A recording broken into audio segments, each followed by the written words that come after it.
Hey guys, William here.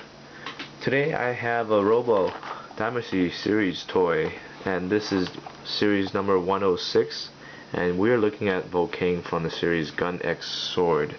So as you can see, I already took the liberty of taking the figure itself out of the box to save you guys all the hassle of unboxing. But I do want to tell you guys that I got this figure from armyarmy.com and it cost around $35.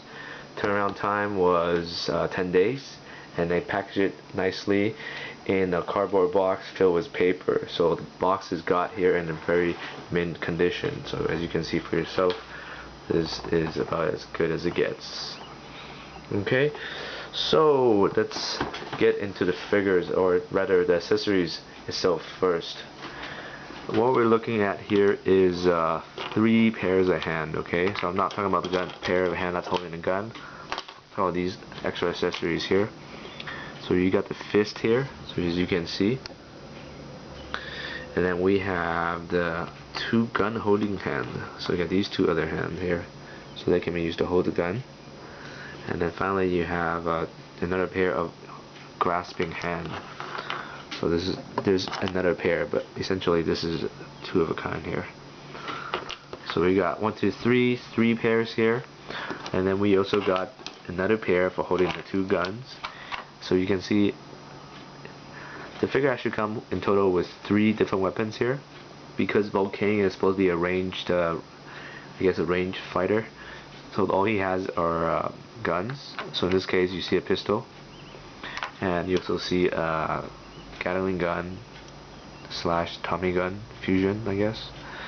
The detail on the guns are pretty well done, in the sense that the gun barrel actually rotates. So you can see that actually moves, and also the bullet can be taken out. Sorry, the bullet cartridge itself can be taken out and can be reattached. So that's pretty nice added detail to the robot. Okay, so enough about the accessories. Let's look at the robot itself. So as you can see, this is the actual robot itself. And right now it's doing its signature pose, in which he's has a giant sniper rifle, as you can see. So let me just bring it closer so you guys can see what I'm looking at here.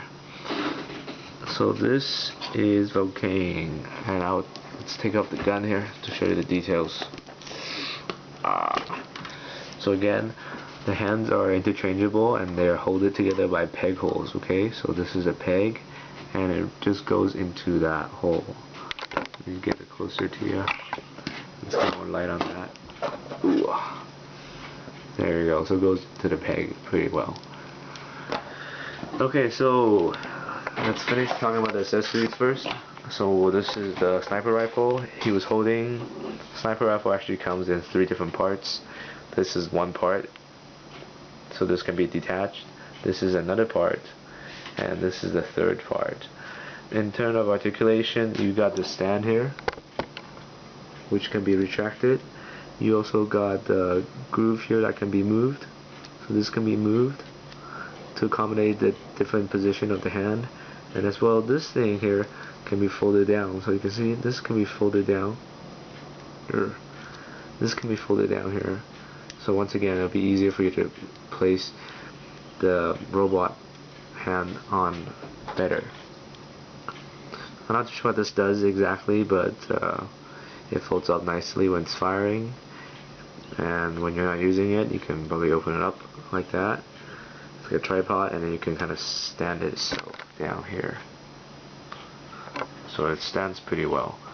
And also, I think this thing, because it's going onto the shoulder, this one pretty much clamps onto the robot's shoulder, and for that it needs to be able to move. So you can see that it's got pretty good articulation. So, okay, so enough about the rifle here. Let's look at the actual figure itself. So I'm going to talk about the cape first, because it's easier to break the parts down one by one. So Volken, or one of the more distinct feature of Volken, is its cape. So let me just talk about the cape really quickly here. In the meantime, Volken can stay over here and chill. So the cape itself is composed of 5 different pieces here. 1, 2, I'm gonna flip it over here. 3, you have 4, this 4 here, and then you got 5. This one moves around to the side here. So you notice there's actually a little indentation here, so you can kind of clip onto it to make sure the cape stays closed. So you can have it look like that. Now obviously, to make the cape more posable, some sacrifice has to be made. And one of the issues was that you can see the line. You can see the line all the way through the cape, so it doesn't look as good. However, it does offer a lot of posability. So in that regard, I guess it's a pretty, I would say, a pretty good trade. You can't really have it. I don't think you can make it seamless without jacking the price up. For $30, this is a fairly reasonable price for a figure of this detail. At least that's what I tell myself, anyways. Anyways, the robot, the cape, is hooked onto the robot by means of a peg hole. So there's a peg hole in the back of Volken. I'm gonna bring the camera over to you. So here's a peg itself. This peg will go into this hole here, and once you have it flush against it, it should hold the cape in place when you with your figure. So that's enough about the cape. I guess you can see that it's got a really nice detail on it. You got a little bit of burn mark from the fight has been in, and you also have a lot of bullet holes. So you can see all the bullet holes all the way around. So it's a pretty nice cape.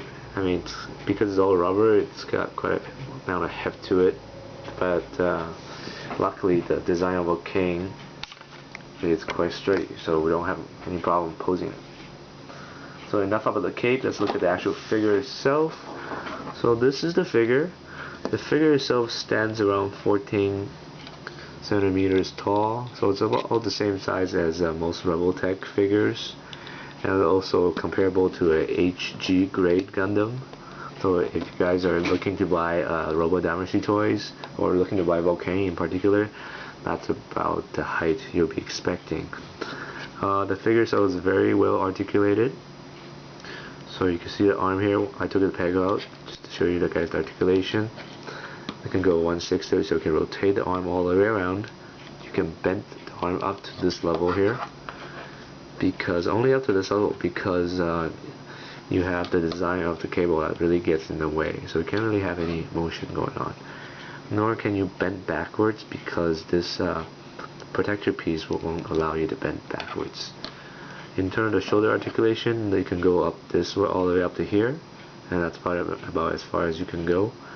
And once again, it does go all the way around. This is the ball joint. Well, that's the shoulder itself. Now the interesting part about this figure is the movement for this item here. I'm not particularly sure what this is for, but it does rotate, but not as much, so it goes up and down to this level, and that's pretty much it. So if anyone actually knows what it does, please leave a message. I'd like to find out more about it. The head itself cannot move as much because of once again because of the design. So you can see that most you can do is move it up and down like that, and maybe a little bit going side to side, and that's pretty much it. So let's look at the torso itself. Now the torso is able to turn all the way around, but it cannot bend forward, so there's actually no forward bending or back bending motion. All you get is a rotation, and you know, I guess for a figure like this, which looks kind of clunky, you didn't expect it to be able to bend anyways. Okay, so looking at the thigh here, so we can see articulations all the way around the thigh here. This piece can move all the way to this side. I mean, this is about as far as knee can move. So you can move it, you can spread the leg like that. That's how much you can get. And you're able to move your leg back to this level, and you can move it forward to this level. So again, because the design, it's a little bit constricting. This belt kind of gets in the way of everything, but you notice that the belt's actually a little bit more flexible, or gives a pretty good flex, so you can kind of force some movement if you actually want to do that. In terms of the knee, this is ball jointed, and you can once again go all the way around, and I think this part here is used to hide the joints, and I think it does it pretty well. So I really like the kneecap part. Kneecap, it's got its own articulation. It kind of can stay on the side, but it's not loose at all because it's essentially rotating on one peg. Let's look at the most unique part about this leg here, the three-piece system here. 1, 2, 3. So they are all individually rotatable. So if you can see, this is one. This can be moved side to side, and this can be moved up and down or side to side. So for a heavy figure like this, I think the leg really lets it stand very well, especially the inclusion of the back plates. It really helps to offset the heaviness of the cape, so I think that's definitely a really smart design move on their part, or maybe on the artist's parts, who knows. But yeah, it's pretty well done. In terms of paint jobs, this figure doesn't really have that much paint on it as far as I can see, but whatever's on it, it looks very nice, looks very flush. There's no smudging of the paint all around. Every part is very nicely painted. Nothing really overlaps, at least for my figure. So I'm very happy with the paint job on this figure. And the rubber hoses, this part here, these are actually hard plastic, so you can't really move that around, which is too bad. The only rubberized part that's movable is actually this pipe here, and they move with the front, so you can see a little bit of articulation or a little bit of detail from there, which is kind of nice on their part. So having said that, this figure is actually very well built. So for my first Robo Damashii figure, I feel this is a very good purchase. The joints are very tight, which is very good. You can hold the poses properly, and doesn't have much flex to it. And on top of that, it's actually fairly light. I mean, without the cape itself, it's all plastic, so the whole figure is very light and very nice. I think one of the details I forgot to mention was that the hands, these hands are all made of soft rubber. I mean, not very soft, but you can definitely see that there's flexibility to these hands. They could definitely be moved around very easily. So you can see I'm just moving the thumbs around, and yeah, it's actually my first time seeing like rubberized hand. So I'm kind of curious to see how it will age over time. So having said that, this is definitely a good purchase for anyone looking to get into the Gun X Sword series. Robo Damashii also have Dan of Thursday from the Sand series created. So probably next week I will review that series, that figure. So I hope you guys enjoyed the review. If you have any questions, please leave a comment below, and I'll see you guys next time. Thanks.